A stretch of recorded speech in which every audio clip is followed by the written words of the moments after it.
Hello, everyone. Welcome to a very special podcast. My name's Stevie Clifford, and I'm here at Ibrox Stadium on behalf of Fan Media with a very special guest, Mr. James Taylor, Chief Financial Officer here at Ibrox Stadium.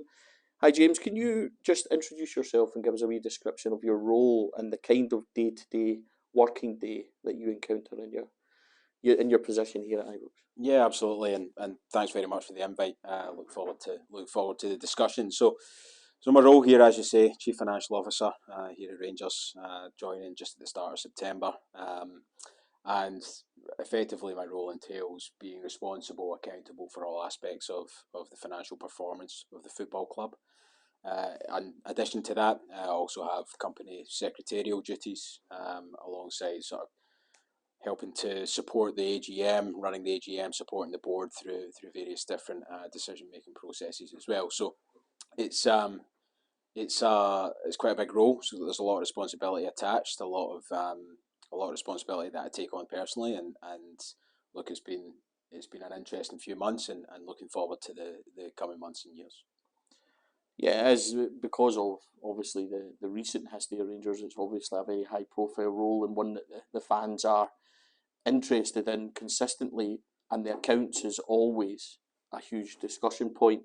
The accounts were obviously published towards the end of last year. Can you, on reflection, kind of talk us through those results, maybe highlighting the main positives and perhaps areas of improvement that the club are embarking on, and just a general overview of the accounts? And bear in mind, as simply as we can. That's the whole point of it. Because when I read the accounts, I'm like, this doesn't mean anything to me. So all good, all good. Yeah, look, I think like on a headline level, we did generate an operating profit.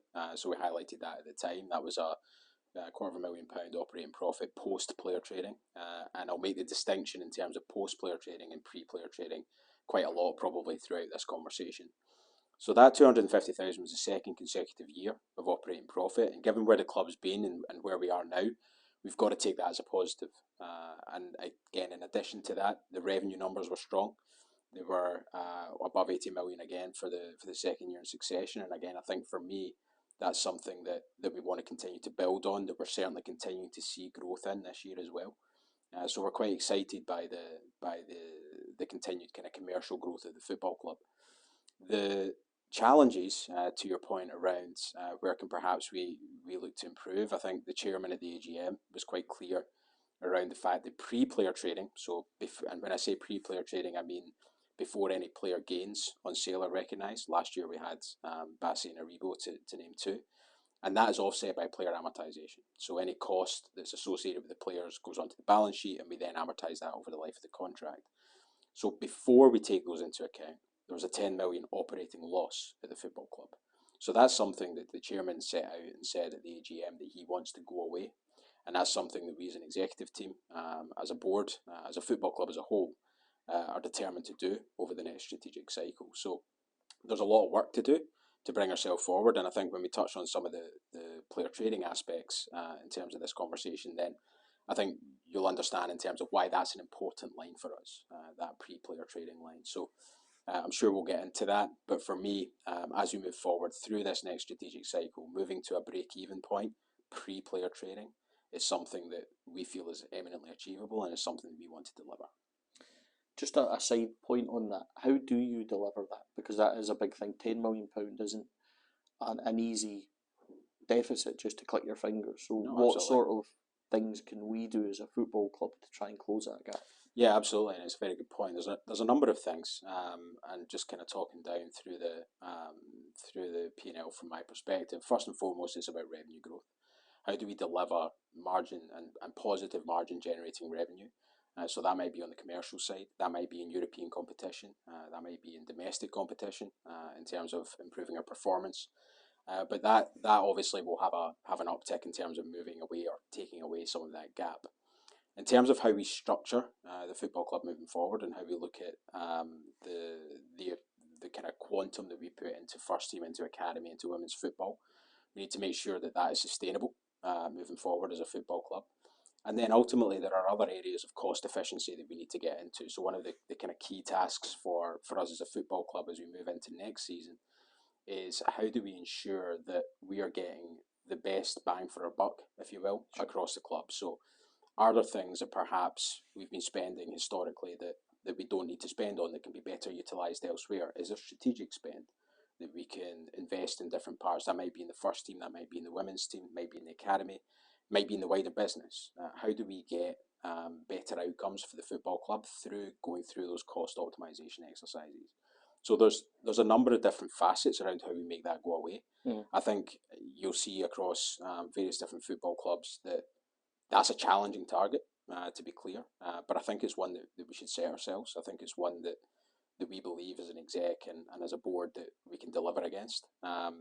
It will likely take probably the first half of the strategic cycle to really deliver on that and deliver on that consistently. But we do think that we're on the right path. The changes that we've made in the first 4 or 5 months, we're seeing the outcomes of those. But it will take a little bit of time to make sure that we have that sustainable number moving forward and making that 10 million go away. Yeah, that makes sense. Just basically ensuring that we're cost effectively spending throughout the club and not wasting. Exactly. Yeah, that makes sense. So something I wanted to touch on, and it's always mentioned quite a lot, and you actually mentioned it at the recent fans forum, is the FEFFP European laws.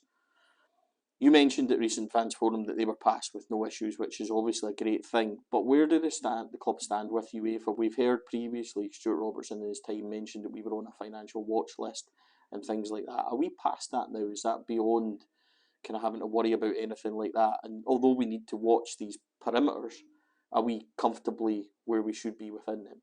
Yeah, it's a good question. I'll probably touch on this in a few different areas and just touch through some of the pillars that we're talking about. So look, as a football club, you're right. We were on a financial watch list with regards to UEFA from the CFCB in relation to I think it was last year, a couple of years ago, and it was specifically around a particular accounting adjustment that was perfectly within the rules, but it's something that was bringing revenue back from a COVID position that automatically, effectively makes you go onto a watch list. So that was the case, and look, I think the UEFA rules are moving forward. They've progressed. The regulation within UEFA has changed now from what we would define as FFP to something that is along the lines of UEFA club licensing and UEFA club monitoring. So from a licensing standpoint, as long as we have a positive balance sheet, then from a purely financial angle, there's a number of other things that go into it. But from a financial angle, that would tick that box, and we're comfortable there with regards to our balance sheet as it stands today. In terms of the UEFA monitoring, which you mentioned the word worry, that's something that obviously I want to make sure that doesn't go away from my vocabulary, because I need to be on top of these things, and this is something that, as I say, the accountability is something that I take very, very seriously. So from a monitoring standpoint, there are three pillars, and we're effectively covered by all three. So the first one is overdue payables. So we need to ensure that there are no football debts outstanding, transfer fees, contingent transfer fees, what have you. That's like when you sign a player and you do 3 instalments of a transfer fee, just to kind of simplify that. Exactly. So on a quarterly basis, we effectively have to make sure by a couple of weeks afterwards we've cleared all of our football debt. So that's something that the team, the football department, the finance department work hand in glove to ensure that we're on top of that, and we continue to be on top of that. The second one is around football earnings. So this is your typical, what you would define as FFP, what you see is down south in terms of Everton and Nottingham Forest and some of the challenges down there. And that's in terms of the losses that you make over a period of time. So there are, and I won't bore you with it, but there are a number of different add backs that you can put in for women's football, for academy football, for community investments that are allowable investments. So you take your number effectively on a profit and loss basis, and then add back a number of those investments, and you have a tolerable level. That tolerable level is €5 million. So making sure that we are within that, and certainly in terms of the numbers that we posted last year, we were within that tolerable level. So we're comfortable with that. That's one that we really need to keep an eye on as we move forward, because a club like Rangers, in the environment, the macro environment that it's in from a commercial angle, is different to a Fulham, to a Brighton, to anybody down south, because of the value of the media revenues that we have here versus the value of the media revenues in England. If we have a good European season, or if we have a really bad European season, can significantly impact on some of those football earning ratios.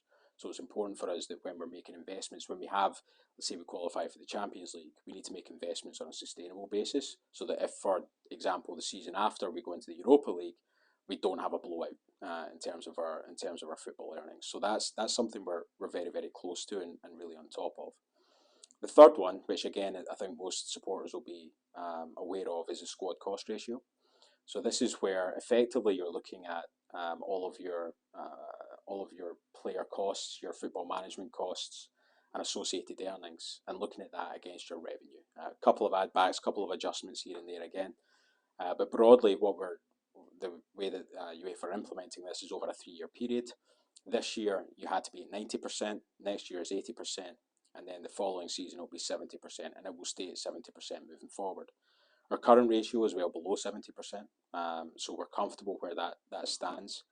This is why revenue growth for this football club has been so important in recent years. It really gives us a platform on which to build, a platform on which we can move forward with confidence in terms of signing players, in terms of investing in the first team, in terms of making sure that the product in the park is as good as we can make it. So all of those individually, we're comfortable with at the moment. That doesn't mean to say that we should be relaxed about it. We need to be on top of it. We need to continually assess and make sure that we're where we need to be. But from a UEFA standpoint, we feel that as a football club, we're progressing. We've got a really good relationship with UEFA. We maintain that relationship with UEFA, and I think that's important as we move forward as well.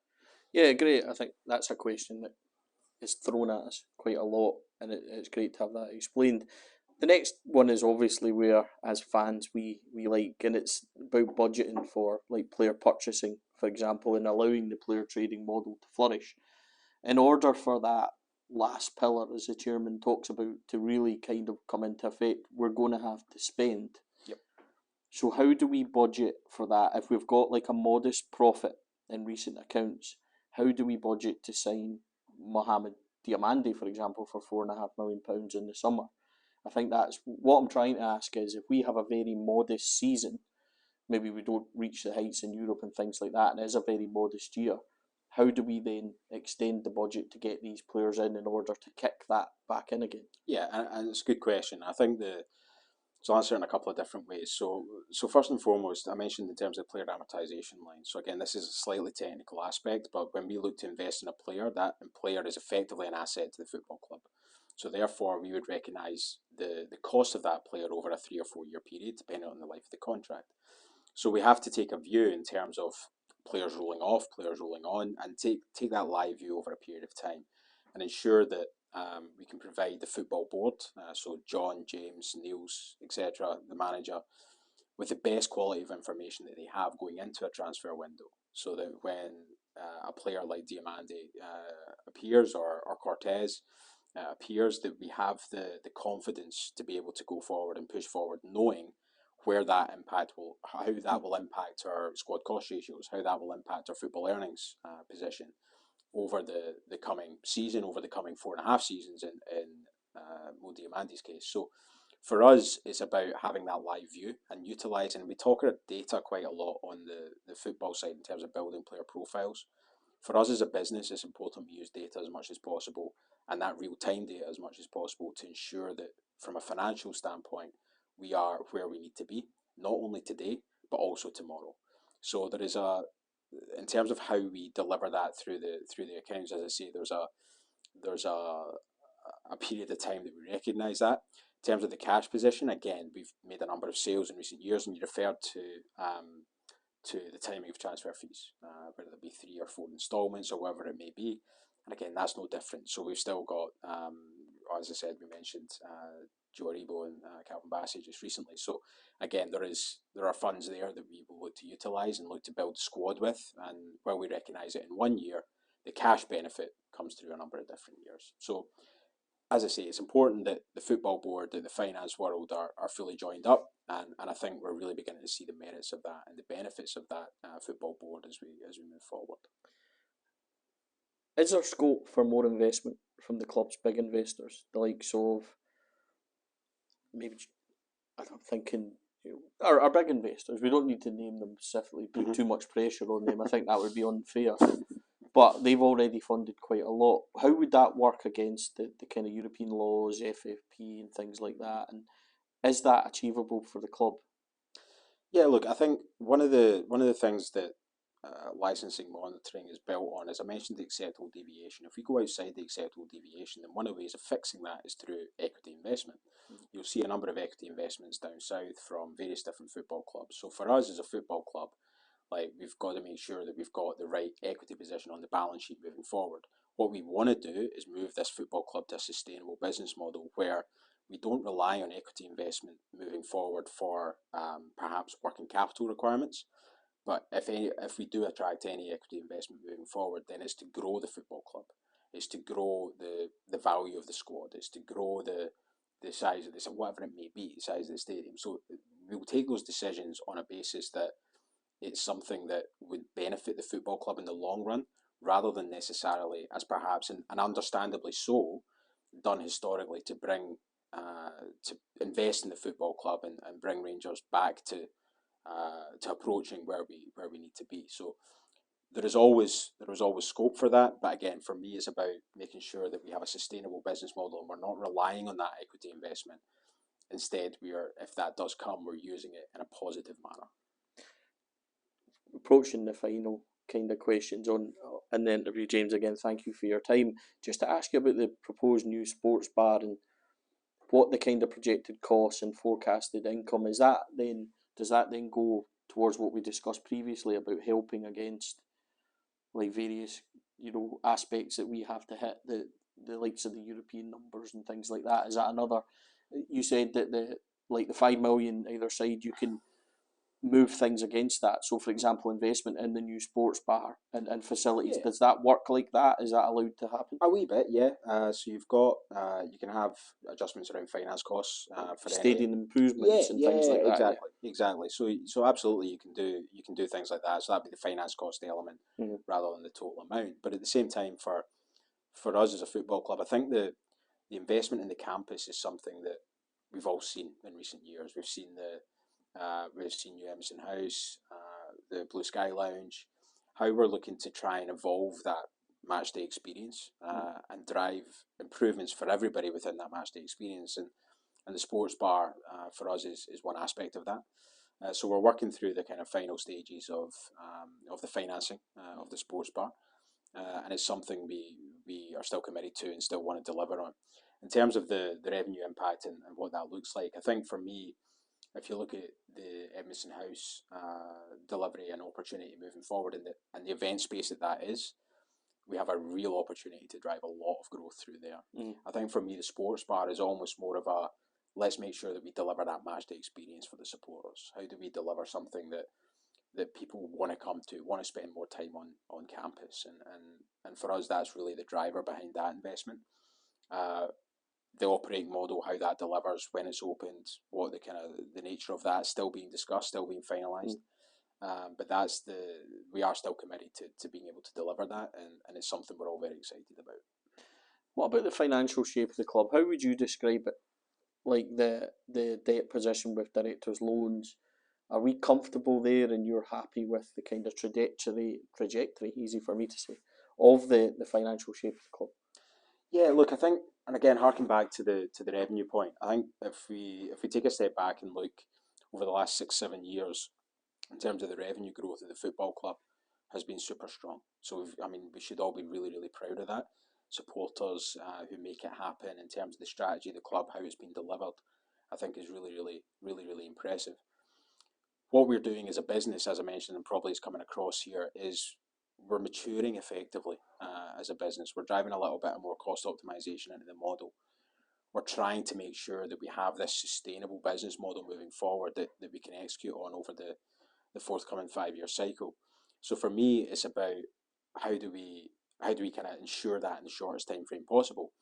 At the same time, if I look at other football clubs, whether it's down south, whether it's in Europe, and I look at the nature of the funding that they are taking in versus the nature of the funding that we have, it's very, very different. So we have a really supportive board, a really supportive board. We have minimal external debt compared to other football clubs, and those investor loans, investor equity and capital that's come in, is it is we're actually in a quite an enviable position as a football club, and that support from the board allows us to look at players, allows us to accelerate our position in terms of getting ourselves back to where we all want us to be.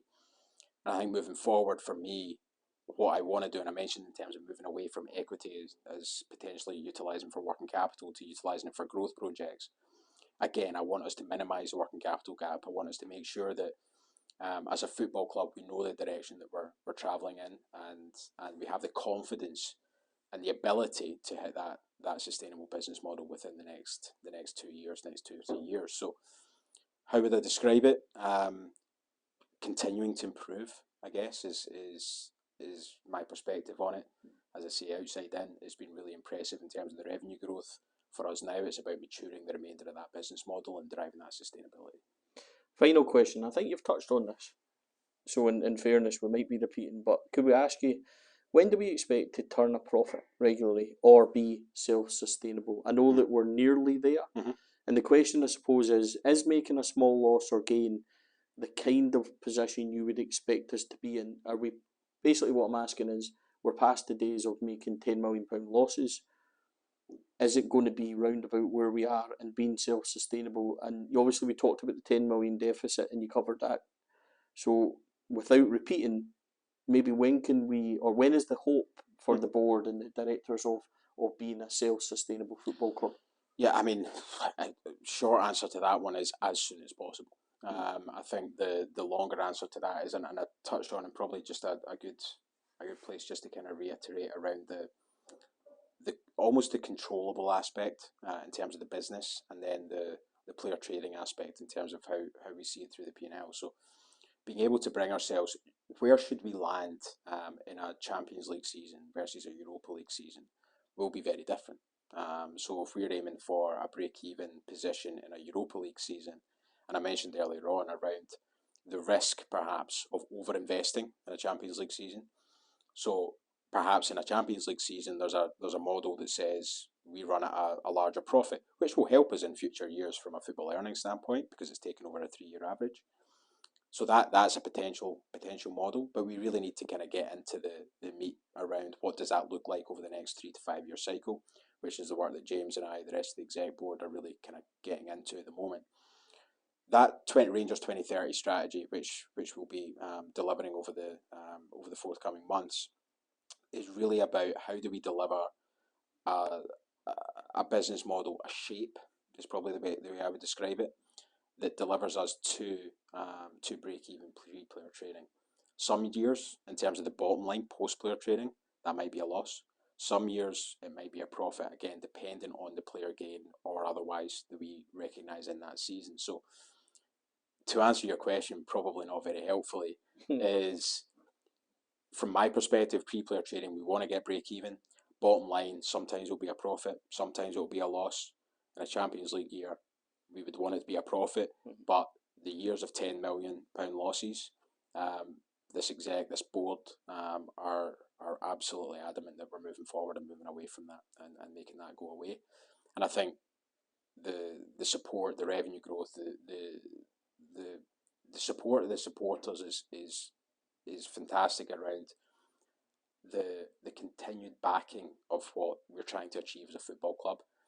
This doesn't go away. That number does not go away without the backing of the supporters. And we need to really kind of continue to recognise that, continue to improve the matchday experience, and continue to deliver the best possible product we can on the football park every Saturday. And that's what we're all dedicated to do. I suppose in a strange way, what I was actually asking you is, are we heading towards normalisation in the accounts? Is that what we can expect to see round about the levels? And you've answered that as being exactly where you should be. Some years it'll maybe be slightly one way, slightly the other way, but we're now seeing stability. Stability is a good word. I think stability is a good word. Stability is a word that I think we should be aiming for. And we had, in terms of the accounts, were described in a couple of quarters as kind of relatively boring last year. I like that. Like a bit more of that, please. As an accountant, I do like it being boring. So, yeah, look, from my perspective, we can get more stability, more maturity in the business model. And I think I'm seeing a lot of that in the club now, and I'm super confident that we'll be able to drive that moving forward. So yeah, stability is a nice word to finish on. James Taylor, thank you for your time. I really appreciate you talking to us and giving that access to the fans. It's much appreciated. Brilliant, thank you, appreciate it.